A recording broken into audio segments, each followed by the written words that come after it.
Продолжение о враждебных силах. Едва человек делает шаг вперед, переходит на более высокий уровень, они разворачивают перед ним картину всей его прошлой жизни и заставляют в течение нескольких месяцев, дней или даже минут вновь пройти те же испытания, но уже на следующем уровне. Так вот, когда мы переходим на более высокий уровень развития сознания, то и на этом уровне всегда находятся неизжитые ранее, непроработанные болевые точки нашей психики, которые являются все теми же мишенями, по которым стреляют враждебные силы. И период относительно благостного затишья, самоуспокоенности сменяется затяжным, порой многомесячным периодом погружения в мрачные регионы подсознания. Прежде всего, по этому поводу не следует паниковать и ничего не анализировать. Главное, никогда ничего не анализируйте, что с вами происходит. Как только перестанете анализировать, все будет происходить в соответствии с замыслом Всевышнего. Как только начнете анализировать, весь путь ваш станет извилистым и кривым. Ясно? Только перестанете анализировать, все нормально. Так, как надо. Даже если темно и мрачно, но это надо. Ясно? Никакого анализа. Вот хоть кол на голове тиши, говорю вам, а что-то со мной не так происходит. Не так, потому что начал анализировать. Если не будешь анализировать, это не так, очень быстро пройдет, и будет все так. Ясно? Не включать ум для анализа ни в коем случае.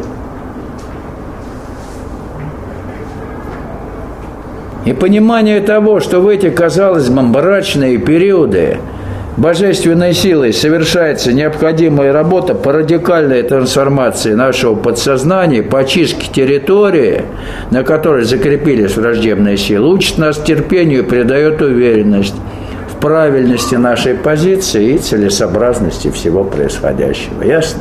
Все. Именно в эти, казалось бы, самые мрачные периоды вашей работы на пути, главная работа по очистке подсознания совершается. Понятно? Вот там надо навести абсолютный порядок. И действительно там на месте сжигаются все проблемные вещи. И какой-то вот мутный, мрачный смрад оттуда поднимается. Ясно? Так вот, потерпите немножко. Остатки помойки надо сжечь. И чем глубже помойка, тем больше, так сказать, пахнут нежелательно эти отходы. Понятно или нет? Чем глубже помойка. Все сгорит, никуда не денется. И тогда вы абсолютно чисты перед Богом. Все. Гореть нечему уже. Все сгорело.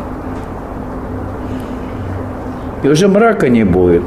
Вот того мрака, который вас вводил в заблуждение. А правильно ли вы делаете то, что делаете? Правильное делание означает не обращать внимания на то, что с вами происходит. Вот и все. Тогда все правильно вы делаете. Как только начинаете обращать внимание на то, что происходит, сразу сбой в работе. Понятно? Усвоили теоретически. А на практике опять сомневаюсь, а может я что-то не то делаю. И пошло-поехало. Вот так вот.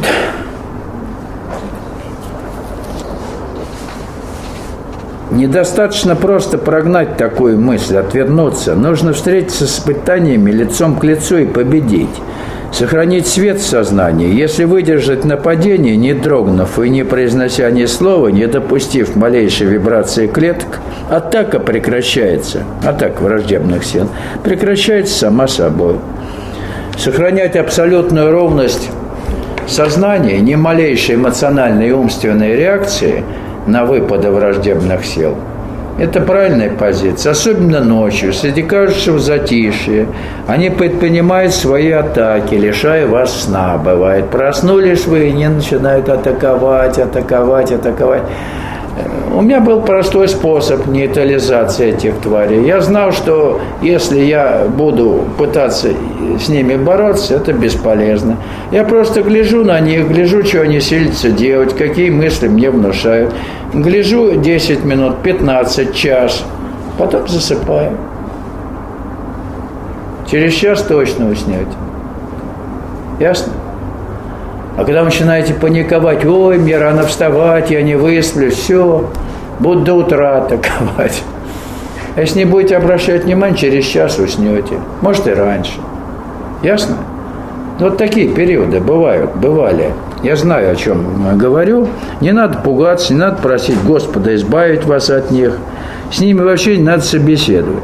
То есть не развивайте навязываемую вам тему. А не обязательно тему какую-то навязывает вам. Конечно, тему, да, а как же без темы-то? Вы ее не развиваете. Трудно это? А что трудно-то? Я не понимаю, в чем трудность? Кто вас заставляет тему развивать? Кто? Они, да? И вы так легко поддаетесь их влиянию. Заставляют развивать вас тему. Не знаю, как это так. Они заставляют, и вы поддаетесь.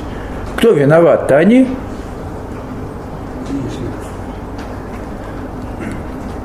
То есть вот когда враг окончательно побежден, когда в вашем сознании уничтожены все мишени, по которым он стрелял раньше, то есть свободно открывал огонь, вы для враждебных сил становитесь неуязвимы. Все, исчезли мишени.